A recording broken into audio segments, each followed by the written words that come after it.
Hello and welcome to episode 294 of the 21st Century Work-Life podcast, where we talk about leading remote teams, online collaboration, and working in distributed organizations.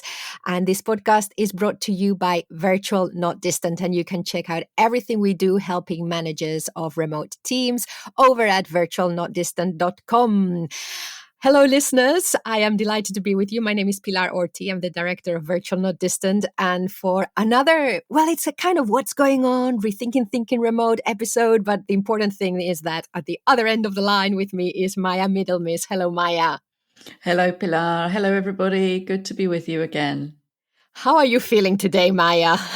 Oh, much better. Thank you. Yeah, I think hopefully the dreaded COVID has left the building. Oh, no. Yes, we are still in COVID times. We are recording on, the 15th of February, 2022. And very fittingly, so this episode is following some of the recent episodes that we do together on rethinking thinking remote. Thinking remote is a collection of blog posts that we published as a book, also with some reflection questions. And that was about 4 or 5 years ago. So we've decided to come back to that material and see what we think of it and in the new context. But also recently, there's been quite a few pieces of news and articles that are very interesting. So we thought today we'd have Rethinking Remote plus What's Going On, all in one. and we've also got some bits of stuff that's happened around people online, the little community. So it'll be lovely to share that as well. But before we start, don't let me forget that this will be the second episode where we are offering transcripts for the show. And the reason for offering transcripts was to give listeners a very specific thing to go back to if you want to refer back to something you've been listening. Also to give people who are not listening but want to read more, just more material to read, and also to help anyone who is having trouble understanding or hearing the podcast to then use the transcript as support. So listeners, I would love to hear from you whether you are using these transcripts, how they are helping you. If you're not using them, I would love to hear that as well, because we need to be making decisions as we go along. We can't do everything. So we've gone from having very rich blog posts that acted as show notes to less rich blog posts, but also the transcript. So it'd be great to hear from you, Pilar, Pilar, at virtualnotdistant.com. So with all of that, we'll kick off with revisiting an article from Thinking Remote, and then we will have a look at a couple of other articles around, social equality and the role of remote and working from home within that. Emojis, there's a couple of interesting articles around, and also, of course, asynchronous communication. So we'll start, Maya, with one of your blog posts, which was then turned into a chapter of Thinking Remote. And I have to say, Maya, I love the title of this, Sick and Tired, Working and Not Working on a Remote Team, written on the 27th of November, 2017. And I've just seen, we need to change this, that it says I'm the author, so I need to go back to the website and change that, Maya. All these years before I had a login, even. That's probably why. Oh my! So that I have to say I'm very chuffed to have been taking the credit for it, because this is one of my favorite pieces. Do you want to? Because this was written as a blog post, not as a chapter to go in a book. So do you remember what the trigger was for this article? This is going back a very long way. This is more than 4 years ago. We need to remember what a long time that was in the remote space. But at the time, I was reflecting on how taking time off sick and how we talked about that, how we actually did it, what it meant in terms of the workflow within a team had shifted, particularly in terms of how it had shifted in moving from the office to the remote space, and also how it had shifted in terms of how work itself had become digitalized, and the fact that even if you didn't work remotely, increasingly you potentially could, or you could at least put the fires out and do some emergency maintenance if you weren't able to come in, and how that had changed.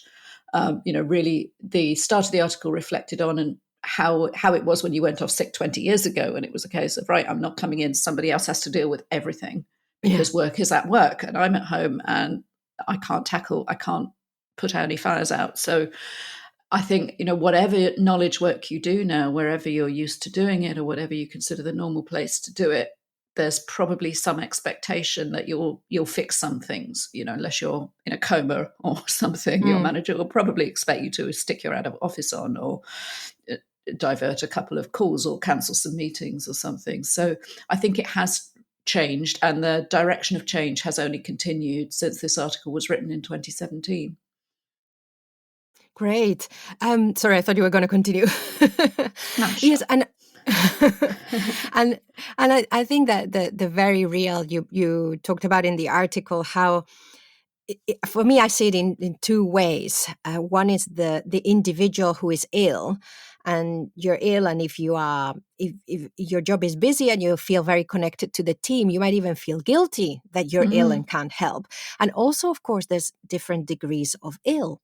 So if maybe in the past we might have a little hint of maybe not even a fever, but actually we're just feeling quite rough, and maybe we're coughing a lot, whatever. And yes, we wouldn't think of going and taking the journey into work.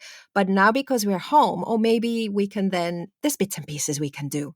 Yeah. And if we don't do them, we'll lie there feeling ill and worrying about it, piling up for when we get back. And actually we'll feel better if we just knock that email out or just deal with that thing. But then you could probably find you've been working from home all morning, feeling rubbish anyway. That's the thing, isn't it? And the discipline that it takes. I mean, this is something that I feel very strongly about. It takes a lot of discipline to go, my body, whether because of something that's come in or because of how I'm feeling, is telling me to stop. So I need to stop, and stopping is not, I'll do a little bit. Stopping is trying to disconnect the brain, is going into bed and sleeping for extra time during the day because the body might be needing that. And it takes so much discipline because of all the emotional stuff that goes around it. Yeah, and because of the way that we live now, our work is probably on our phone, which is right next to our bed, and those alerts will keep coming. And unless you have such a bad headache you can't look at your phone, then it's going to be there in your face. It might be where you're listening to an audiobook while you're lying in bed or something, and then there's a beep from your work email. It's quite difficult to untangle those things. So I think it's quite important that we start to set up ourselves so that this doesn't happen. This happens as little as possible. So maybe it's time to not let the phone ping when work is coming in. Get ahead of your notifications before you get ill. Yes, and actually, and I'm going to go on a rant and go a little bit off piste from this article, because I think a lot of the time when we're talking about the problems of online collaboration and online communication and remote work, the problem a lot of the time are the phones. The phone has been the problem for a very, very long time. And I think it's time to, now that we are much more accessible in lots of different ways, now that we can switch the phone off because actually our computer is at home, switch that phone off and do the work only when you're at your computer. Yeah. And I mean, there's not one way of doing this, but this is really something that I think more people could experiment with and would benefit from. Yes, definitely. And in the latest iOS release, there's lots of things you can do with setting up sort of groups and profiles of, these are the alerts I want when I'm in work mode. These are the things I only want in the evening or whatever. So you can do that. Don't do that when you're ill. Do that when you're well, and then you'll be ready. I mean, it's interesting what has changed and what hasn't changed since this article was written. I suppose for me, there are two standout things. The first is that it was probably pretty much expected you would go into the office with a cold. I apologize, I'm still croaking slightly here. But, it was normal, not because of any kind of martyr culture, but because a cold was a cold. Now, if you get on a crowded train and go into a work building coughing or sneezing on people, that's a very, very different context these days, and it should be handled very differently. I think the second thing that I didn't really address in this article, and I think is now better addressed in the workplace, is mental health alongside physical health. And I do believe that although there is still quite a long hours culture, and there can be problems in different teams and organizations, that it is now easier to say, I need to take a mental health day, rather than having to cloak that in a physical excuse, which we know is what has happened in the past in plenty of occasions. Yeah, and you refer near the end of the article to the need for psychological safety so that we can really look at these things and look at them and explore them. Explore them is a terrible word for this, but address them in a way that is really and helpful. be open about it. And I think that is hopefully something, the way we are now, more safe to say, look, I'm actually too stressed to work today, rather than having to say, oh, I've got a headache or something, come up with some physical reason why you can't log in. And I know that's probably not the case in every team, but it is an aspect of psychological safety, definitely, how acceptable that would be to your manager or within your team. So maybe that's something that's a bit better. I hope so. I think I hope. Yeah, I hope so. I was going to say I think so, but I hope so. The point you make about different degrees of illness is really important as well, and actually what it's at the moment it's different what's acceptable to bring into the office. Also, if you have to go there, and I think that as we know that if we are maybe quite contagious or have a cold. I'm not even going to talk about COVID, but for the future, flu, whatever, some horrible norovirus from the stomach. I don't know. We can stay at home and not pass it on to anyone and continue working. So I think that these are really important conversations to be having all throughout the year, not just in the winter time, about what does taking time off look like in this team. And is this what we want time off to look like in this team? Or even if you want to, at the organizational level, that'd be great. But I think these kind of things tend to be more at the team level. Yes, definitely. And it splits into that whole thing of planned versus unplanned leave and what you can be ready for as an individual or as a team, because there's something qualitatively very different of knowing you're going away for a fortnight and clearing the decks and having everything parked and everyone knows you're not going to be there, versus what happens if you have a sudden emergency of any kind. It might be health, it might be some other reason, but I think it's probably something all teams and all managers would find it valuable to look at. What are our contingencies? How ready are we? How easily could somebody cover or not? Or is there some way of letting external people know, and so on? Whatever reason somebody might abruptly have to take time off. So we should be able to say now that all of that should be easier because, of course, listeners will be bored of hearing the term visible teamwork, which is the other side of having our work communicated asynchronously, communicating our progress on the work, having documents that are available in the cloud to the whole team and all of those who need to look at it rather than on our computer. I think that also that could reduce the anxiety we were talking about, if I take a day off today and Maya is working on that document, how is she going to access it? Or how is she going to know what I worked on yesterday when I haven't talked to her? Well, that's fine because you go to your online document and Maya can see what's been worked there on. it all is, there. yes.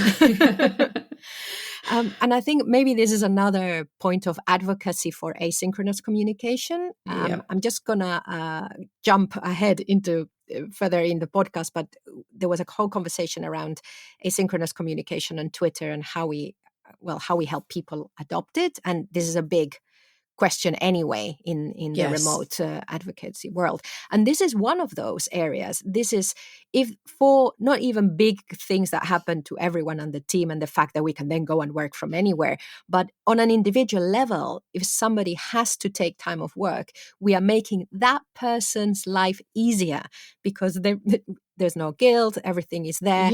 And if people are ill, it's easier to take a day off.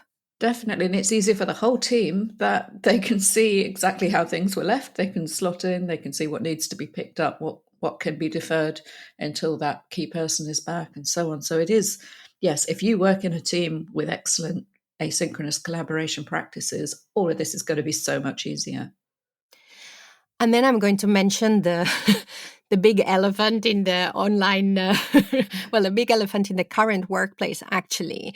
And this is something I'm hearing more and more. And I'm sometimes I am either running a workshop or talking to people about stuff. And I feel really guilty saying anything around visible teamwork and stuff, because what people really need is not to be overworked. the workload at the moment just keeps piling up and piling up. And because organizations during the transition to forced remote work got into that mode, it hasn't really stopped in a lot of places. And until it's we part of the address that. boundaries question as well, and that's making people ill. Yes. Yeah. And until we address that, we can't make remote work sustainable because we don't have time to put the practices in place. We can't make sure that people take time off when they need it, et cetera, et cetera. So it's really important. And I think that really pausing and looking at our work and seeing whether we're doing things that we shouldn't be doing at a leadership level. Do we really need to work at this pace? Can't we cut down at a role modeling level? Are people seeing me work too hard and too long? So all of that. Yeah, it's really important, especially as it's horrific to think of it, but we're entering the third year of this post-pandemic situation, but you can't say we're still responding to an emergency. You have to sort this stuff out because people can't operate at that pitch for years, a few weeks maybe, yes. And everybody kept the plane in the air, which is great. But there is a big responsibility now at the enterprise level, at the management level, to put in place things that make people safe and well in order to carry on working in the way that you're working now. So I think you were spot on with this this article. It's such an important thing to bring up because we need to be thinking about it in advance. We really need to. I think someone contacted me yesterday. They were putting an article together with stuff that should go into remote work policies, and this is something that needs to be made explicit and that needs a little bit more thought and explicit guidance than in the old days. Yes, definitely. And even just the thing of being able to check in with people by looking across the room, you can see if somebody's got a cold brewing. You can see if somebody's so stressed that they're about to throw their laptop across the room. You don't pick those things up remotely unless you look for them, unless as a manager you're consciously checking in with your people, having one-to-ones, connecting, asking questions, making it easy for people to talk about things that might not be directly related to the work that they think maybe they've got to deal with on their own. And then you're going to end up with the surprises when they suddenly get signed off sick for a month because they're depressed or something. If you haven't built that relationship and seen that coming, it's going to create more problems for you as a manager, as way beyond the problems that it's creating for that poor individual who hasn't been receiving the support that they could have been from you directly. And I'm also thinking in the hybrid workspaces where we have the office and probably the home. I think there's a danger that we get into some kind of routine of how we're using the spaces, and then suddenly when we are ill or whatever, then we resort to working from home, and that's enough. That's enough taking care of ourselves. We're working from home, not the office today. Yes, and I referred in the article, and I don't know whether this is current because this was from 4.5 years ago, that certain in the UK that the idea of the fit note and working from home is suggested by the NHS as a reasonable adjustment, as a way for people to keep working if they're not well enough to come into the office. So there's this sense that working from home is some kind of a soft option or will help you get better, which I think I would strongly question that. Yes, okay, you might not have an arduous physical commute on top of everything else, but it's certainly not a way of correcting a health problem. The other, oh my God, we could talk about this for ages, but the other thing you're making me think of is if I'm not feeling well for whatever reason and I take time off, or as you say, I decide that actually working from home is a good adjustment and I'll be a little bit ill, but I'll carry on. But also, especially if we talk about mental health, that might be the time that actually people need more support. Yes. So I think even having the conversation as we agree that someone is going to be working more from home than they did usually, okay, well, can we, is this time off sick? Is this an adjustment for you? Are you going to spend more time home than normal in the office? And how do you want us to be in touch with you? Yes, Because what support do you need to make this work for you? Because we can't expect, I think, someone, if we have a team, for example, where there's lots of meetings and stuff like that, if a person's going to work from home to slow down, because that's probably what we want, then what activities can they do and can they not do, shouldn't do. I think it really needs a good conversation. Yes, and it's all too easy for those conversations to be avoided by, okay, they're going to work from home this week. So we don't even have to see their miserable face in the office or whatever. So we're not going to have those conversations at all. And like every conversation in the remote space, you have to be intentional about it. It's not going to happen organically in the same easy way. Yeah. So something that caught my eye around not this specifically, but actually the whole focus on well-being now that more people are remote and stuff like that. Salesforce has created a whole new space for their people to come together physically.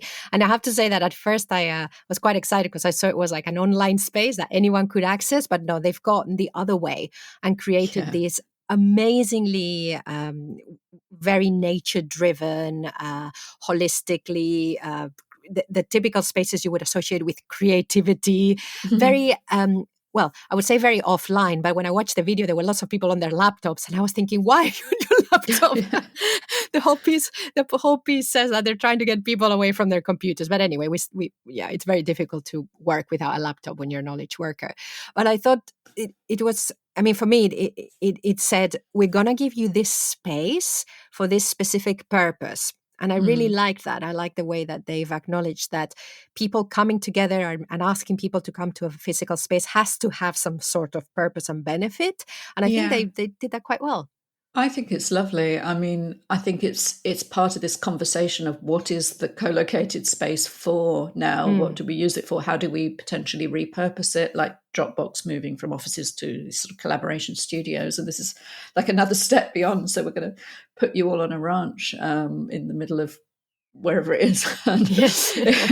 it's funny because there are some sort of echoes of when you used to send people on management training courses, sort of in the 90s, to go and build a raft or something like that, or get lost up a mountainside with a compass and things like that. So there's some interesting echoes there. But there is something about being in a completely non-officey environment that you can focus on the relationships in a different way. And I think it's a fascinating evolution. Yeah, it does. It has the feel of a retreat space. Yes. And but that's great that's now, like you say, that we're very specifically asking you to come into this and for a specific time, probably. Within that, I think it's a really interesting article that I came across yesterday about the 5 workforce trends to watch in 2021. Oh, this is 2021. It's the Deloitte one, yeah. Oh, this is interesting. I thought it was 2022. Well, would we argue with anything? Has anything changed? No. That we would question. This is the thing, because it does feel there's this sense that we're still stuck in, are we new normal yet? Have we got there yet? Have we fixed this yet? No. Oh, no. Anyway, for anyone who wants to have a quick look, we'll put the link in the show notes. But the article is called Diving Deeper, 5 Workforce Trends to Watch in 2021, and it's by Deloitte. And there is this whole piece at the beginning around well-being. And it's interesting, like you say, that this is why I thought it was now, because I don't know whether anything has changed. No. But it's really interesting to have a look at. Yeah. I have to see if they update it, because this was published in December 2020. So yeah, good to see if they revisited this at all. It's really interesting. The reason why I was pulling it out was that there's a bit about how well-being should not be seen. This goes back to what we're talking about today, which is why I got so excited when I read it. The well-being is not something we do aside from work, and we don't do well-being initiatives. Actually, well-being is part of how we're doing it, how we're doing work. And I'll just quote, because they said, what was the most exciting to us in the reaction was the examples of organizations designing well-being into work itself. We heard from organizations that were complementing well-being programs adjacent to work with efforts to embed well-being into the work. Some organizations were focusing on building digital wellness and productivity, while others were managing capacity at both the individual and team levels, we're talking about, and still others were encouraging job crafting, giving individuals autonomy to make meaningful decisions about what and how they contribute to the organization. We don't need to have a huge well-being program. Actually, we can give individuals autonomy to make meaningful decisions about what and how they contribute to the organization. That's quite that's not very costly, is it? In money No. terms. It's the kind of thing we've been talking about for years with remote teams, of giving people that fuel for their intrinsic motivation. And, that all, it's interesting that big consulting firms are finally getting around to that. Yeah. So that's well worth checking. And then, so actually, no, this is a different topic. So yes, let's round up this a little bit around well-being. I think I'll stick the chapter.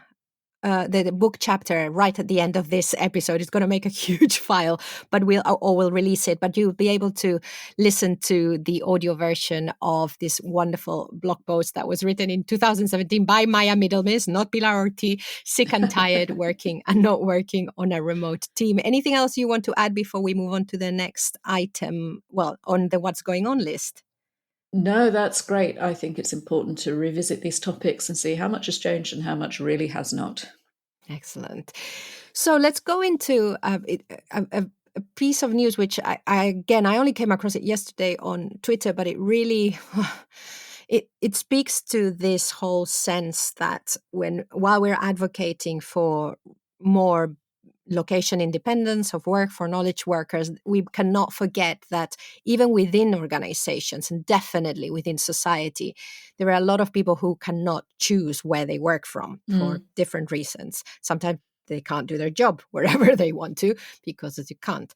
And the RSA, the Royal Society for the Arts, which is big, I don't know how to describe it. I call it like a think tank. It's all about innovation. It's mainly a place where people think and share their ideas. It's in the UK. It's an organization. It's really ancient.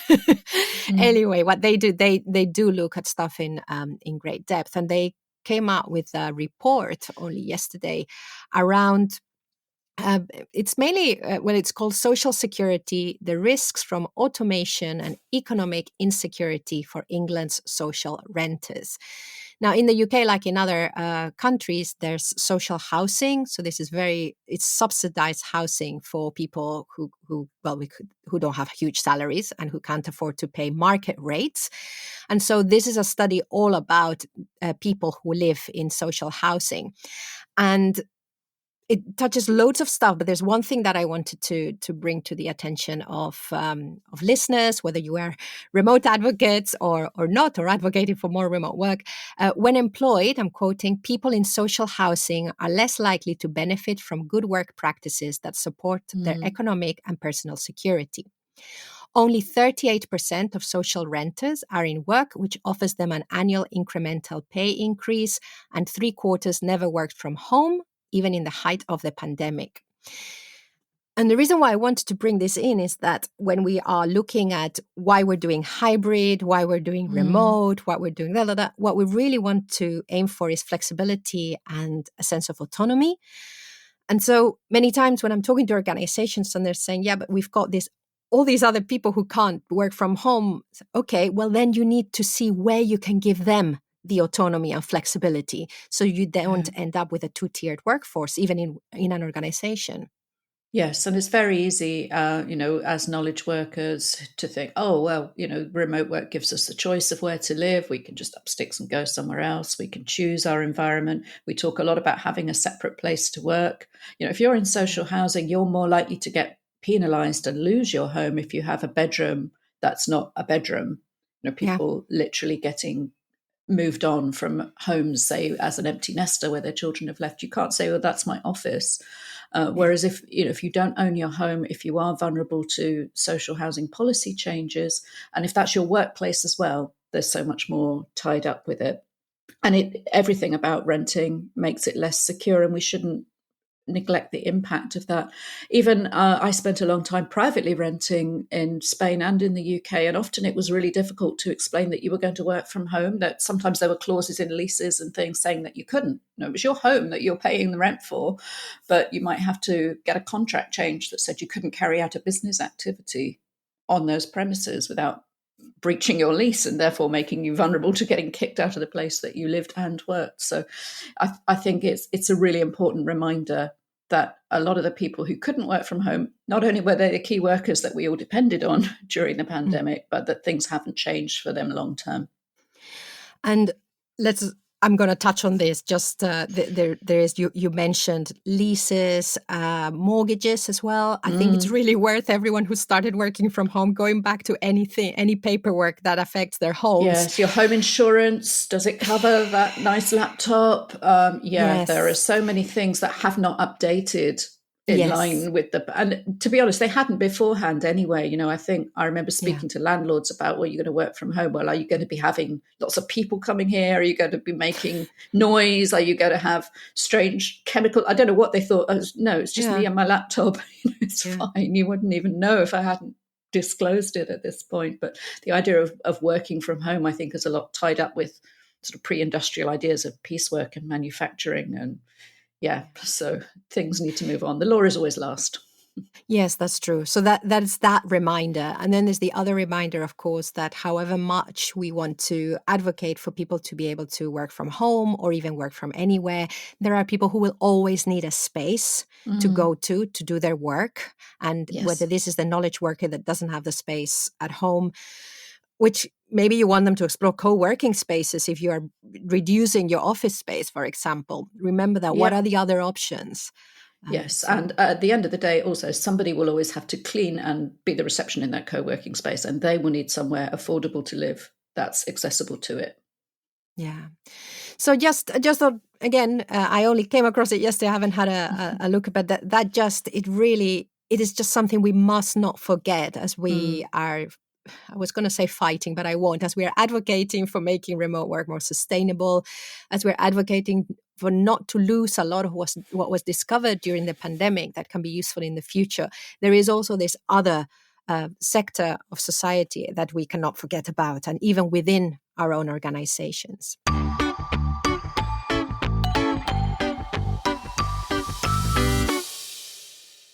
So let's shift a little bit let's shift to our favorite topic, asynchronous communication, but with a little bit of a different twist. I came across this article in the British Psychological Society Research Digest, which I recommend that you subscribe to the weekly newsletter. There's always some very interesting work-related research that is useful and fun.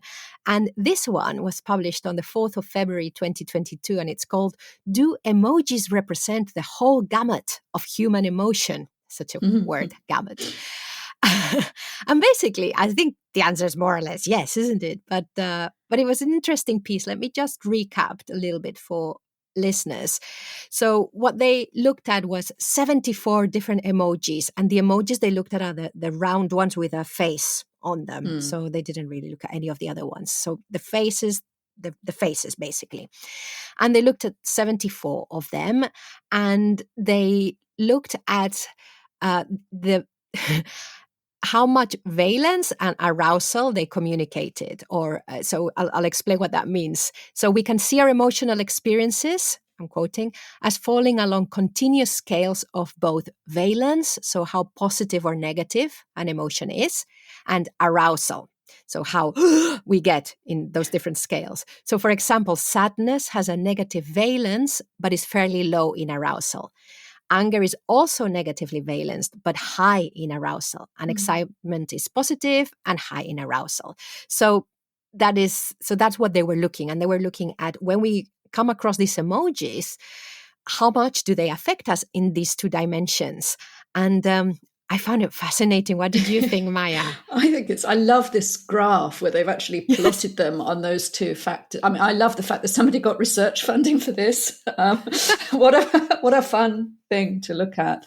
And yet it really is important, because this is how we communicate now, and not just at work. It's same in our personal lives with our families. It's how we communicate across cultures and generations. And I really love this graph. All the emojis plotted on a chart. Yeah, it's really interesting. And basically, what they found was that yes, they are pretty much doing those two things, and different emojis have different effects. that what I really found interesting was that the high arousal ratings seem to be associated with the presence of accessories. So the things that were getting you or were like more emotional, as it were, whether positive or So the more negative. colourful ones, not just the yellow face, they're sort of clustered at the bottom of the graph. It's once you put hearts or stars or something like that on it. I guess it's more intentional, and you can't do it with the keyboard as well. It's one you have to go to the emoji menu. Because I often just do the smiley face or just do a thumbs up or something, and that's sort of lazy and quick. But maybe there's something more deliberate about having to go and find the starry eyes one or the crying with laughter. That's really interesting, because that is something that I would do. I always look for, well, not always, but I don't use emojis very much, maybe more for reactions and stuff. And I don't like emojis very much, especially I sometimes see social media posts which are full of stuff and they just shout at me. So it's like my arousal level increases, and it's a negative valence for me regardless. That proves it's not universal, which is very interesting. I mean, from a psychology point of view, I think the idea of recognizing human emotion has definitely been proven to be cross-cultural, that we can recognize basic emotions of the sort of mad, sad, glad spectrum. There are things that definitely cross cultures. But I mean, and I know that you've got another article on this. There are definitely things which are more ambiguous and more subject to cultural interpretation. They focused for this one on the facial emojis. And it's funny, even just looking at this chart, you think, oh, well, I never use the cowboy hat one. What does that even mean?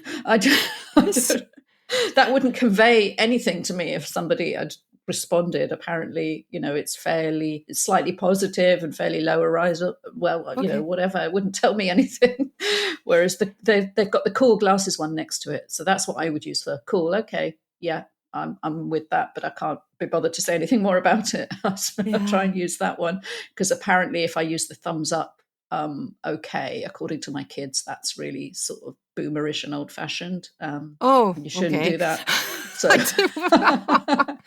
right, it's interesting. So it's not the use of emojis, but the emojis we are using. It's like vocabulary, isn't it? Oh God, it's a minefield when you've got Gen Z kids. There are all sorts of. I mean, the face ones are probably fairly safe, but once you move off into anything else, there's all sorts of weird sexual connotations and things that you can just so easily go wrong with. So listeners, do have a look at the article. It's short, it's fun, and it's called "Do Emojis Represent the Whole Gamut of Human Emotion?" It's in the BPS.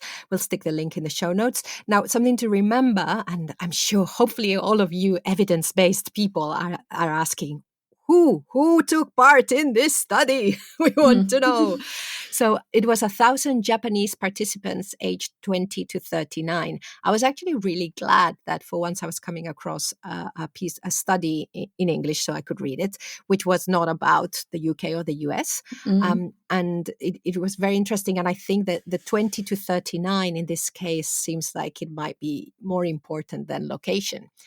But we can't be making assumptions. So I think so at the end of that article, it says, the caveat is, of course, that we need to look at demographics, culture. There's all stuff that we need to look at before we make assumptions. And then Tim Burgess, friend of this show, shared another article called Caution. These emoji mean different things in different countries. That's fascinating to look at the two side by side, because that's really nice. Who would have thought that the poo emoji in Japan is a symbol of good luck? Which is great. So this is in restofworld.org, and it's from 2021. And so what were your favorite ones? And listeners, it just goes through examples of where, depending on what country or what culture you come from, different emojis mean different things. So one that you were saying, the one about the poo emoji, which I love. I just love that emoji. It's a symbol of good luck in Japan. And what else? Which one else did you like? I thought it was fascinating, the discussion of the prayer hands, because I would love there to be a good universal thank you emoji that has no religious or cultural connotations. And I still haven't found one. Maybe that's why I resort to my little yellow thumbs up a lot. It's like, hey, yes. there isn't one that, some people say that means thanks in a kind of namaste way, but and then it also looks like prayer. So it's asking for something, and you might not want to use that if you're not religious. It proves these things are complicated, and there are so many overtones.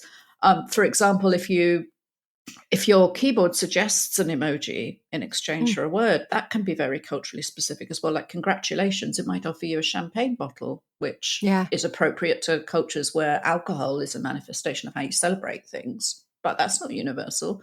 I think it's a very rich form of communication, but just as this article highlights, there are so many different ones, and also that it's dynamic.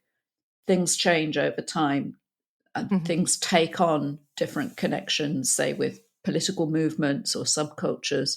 And so if you don't know what you're doing, you could end up being not just confusing, but actively offensive. And so I was just going to add one more thing. Looking at this article and this text, it made me think of what you said earlier about social media posts that are full of emojis. And it's the other thing that's important to remember is they are not good for accessibility and screen readers. It tends to interrupt the flow. I use emojis a lot when I'm texting with my kids because they're Gen Z and that's their first language. But if I'm out listening to a podcast and my phone reads me that text as a screen reader, for example, it's saying heart emoji, hand emoji, blah, blah, blah, said, and it really breaks the flow. And so that's what it must be like for anybody visually impaired looking at LinkedIn these days or reading this article. Yes, this article, of course, they have to put them in. I mean, fair enough in this article, but in general communication, it's not very accessible. But that's a really good point that we could think about how best to use emojis. And that could be, well, I tend to use them this is making me think a lot though. I tend to use them at the end of a sentence to punctuate something or to show how I feel about something. So that is maybe something we need to be developing is this new way of incorporating them so that they don't get in the way, actually. Yes. If they're not in the middle of a sentence, I'm sure it's better. If they're not as a substitute for the word. It could be used as an enhancement to it. That's maybe. That's the thing. That's where I think, and that's where sometimes I get a bit, sometimes it's too much coming as well because it's enhancing a lot. But I think actually you're right that it's enhancing.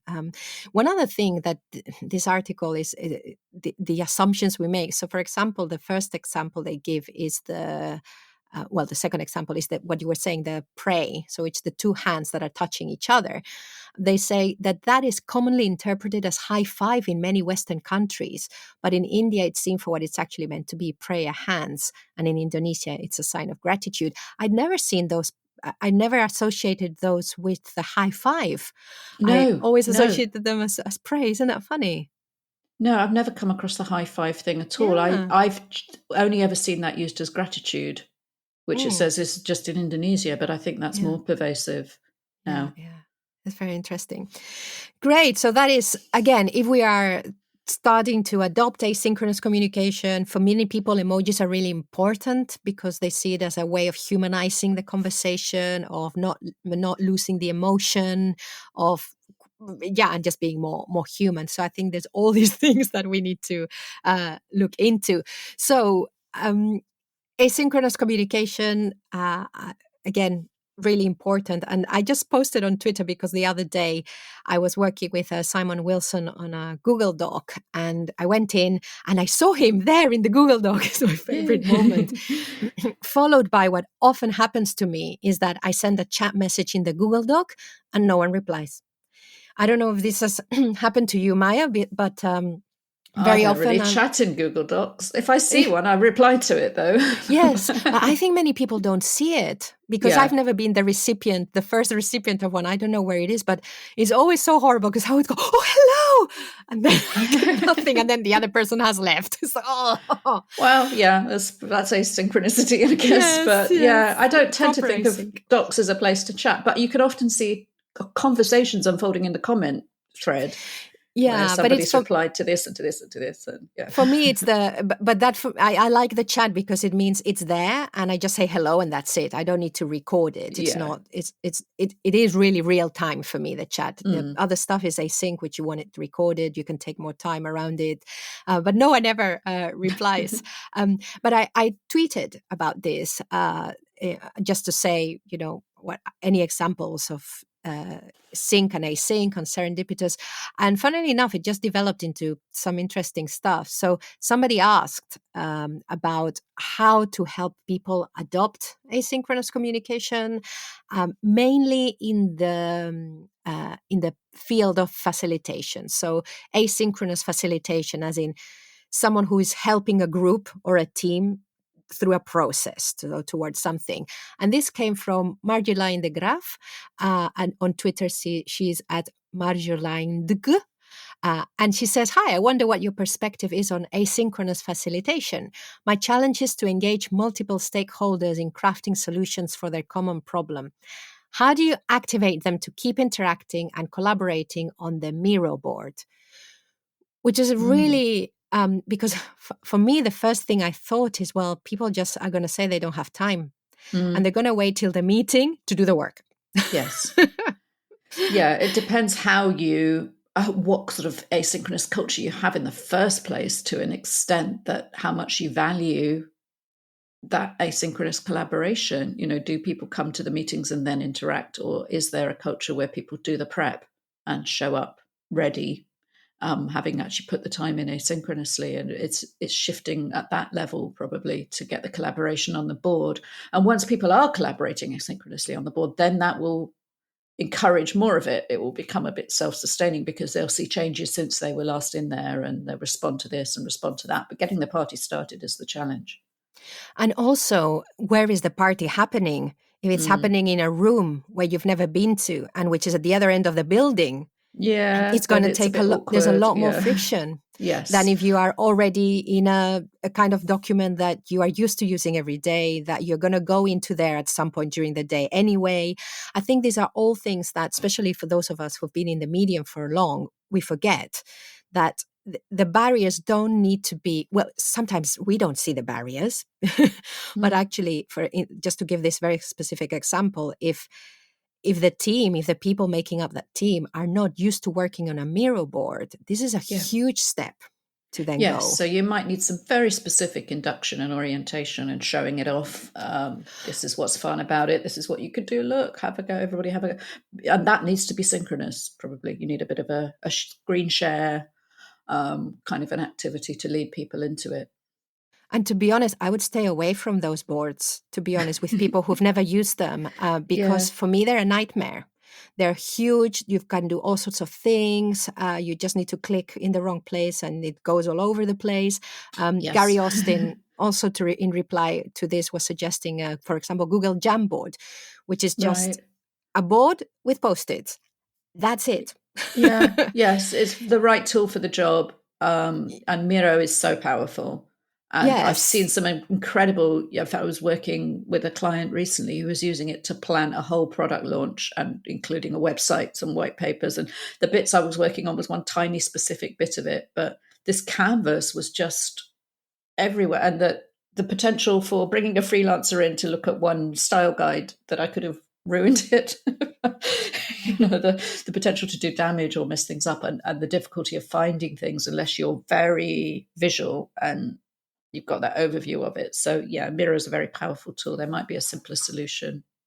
Yeah, and also there's also other stuff that there's other asynchronous tools that we can start with, and simpler Mm. conversations that are whole idea generation and stuff. So I think that we tend to think of using asynchronous communication when we've got these big things we need to do, but actually we might want to start in the day to day. If people are Yes. not used to updating each other about their work regularly using async, it's very difficult to transfer them to do like a huge process that they only Mm. ever do once ever in a blue moon. So we Yeah. need to be thinking about all these things when we're introducing it. I think, yeah. Yeah, find a way to make it part of the practice and show people that it will actually make it easier for them. And yeah, starting small, something low stakes, maybe gamified, something that's got a fairly immediate payoff as well, rather than a grand project. Yeah. And if we want people to adopt this new way of working, we've got to give them time. We're going back to the workload thing. If people have a huge workload, it's like saying, hey, we're going to introduce this whole new process of communication. Well, how am I going to Yeah. learn to do And if this? you're used to working in a very synchronous way, and if your diary's full of meetings, then you might not think about that next meeting till you get to the time that you've allocated for that. Whereas once people get used to having more unstructured asynchronous time, then they can plan when they're going to go and do the work on the big thing ahead of that connection and conversation. Hey, you made me think. So how about when you're doing a process and you want to introduce this? This is being very sneaky. Do a plan which has like 5 meetings in it, and then at some point go, okay, we're gonna not have that meeting that day, so that you have Yeah. time to look at It's that. just People use will the already have time it to in the review the diaries. board. Yeah, yes. Yes, It's 'cause like that's if a the thing. teacher suddenly calls a study period or something. It's Yes, like, yes. yeah, you can use this time to prepare for your exam. Oh, they're all outside. So, listeners, we would love to hear how you have introduced some kind of asynchronous communication practice in your organization. And I would particularly like to hear from internal people who've convinced their teams or experimented, actually, not convinced, who have experimented with their teams around something async. And we'd love to hear things that have worked and things that haven't worked, because we can learn from all of those. So you can use the contact form on virtualnotdistant.com, or my email is pilar@virtualnotdistant.com, or we are also on Twitter @virtualteamwork with a 0 instead of an O, and also on LinkedIn. We'd love to hear from you, because this is ever growing and we can all learn from what's going on.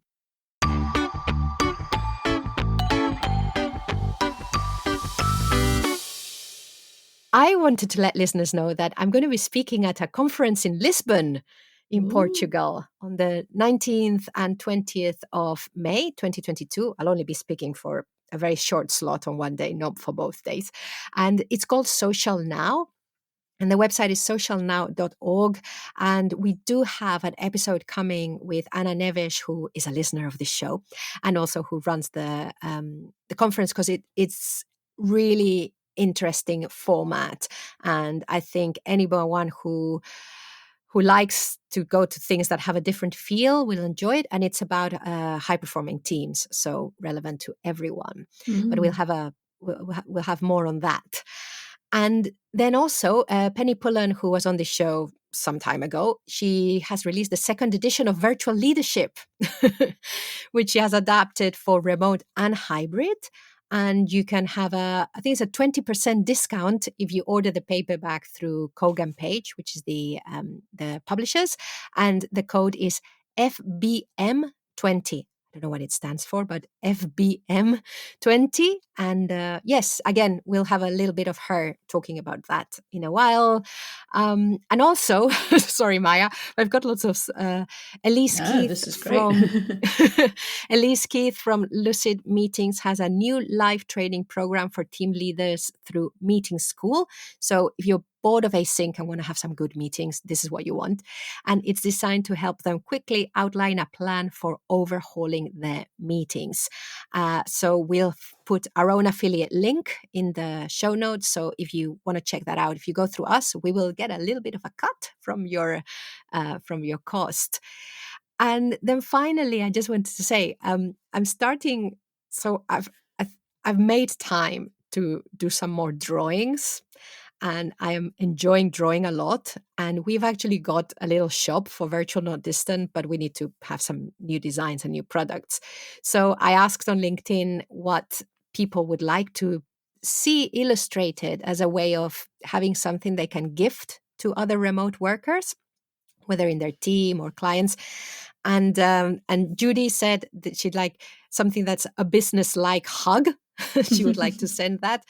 And then Matt said, when I used to deliver in-person sessions, we would regularly have some type of informal ceremony afterwards with the team, like a drink or a meal, maybe a walk together to the train.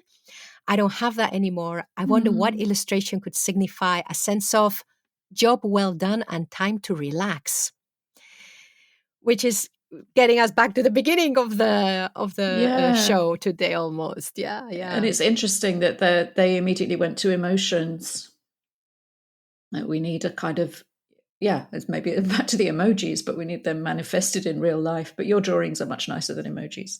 Thank you very much. So listeners, if there is something that you're thinking, actually, I would love to have something that represents this, or you know what I would really like to send my people is, just let me know. We'll make it possible, kind of. So virtualnotdistant.com.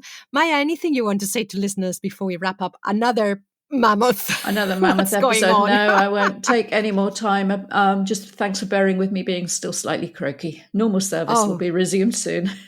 You are fine because you're not really ill. You're just getting away from illness. When anyone messages, you can't catch it from a podcast. No, I'm perfectly well enough for that. She should have been resting. Well, listeners, if you are listening to this on the web, remember that you can find this show. It's called 21st Century Work Life. You can find it on any podcast app. And if you can't, let us know.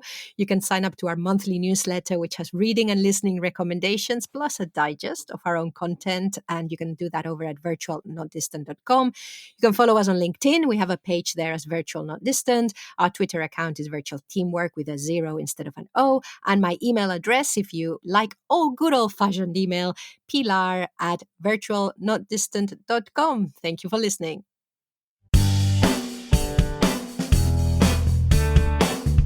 A big thank you for listening to the 21st Century Work Life podcast produced by Virtual Not Distant.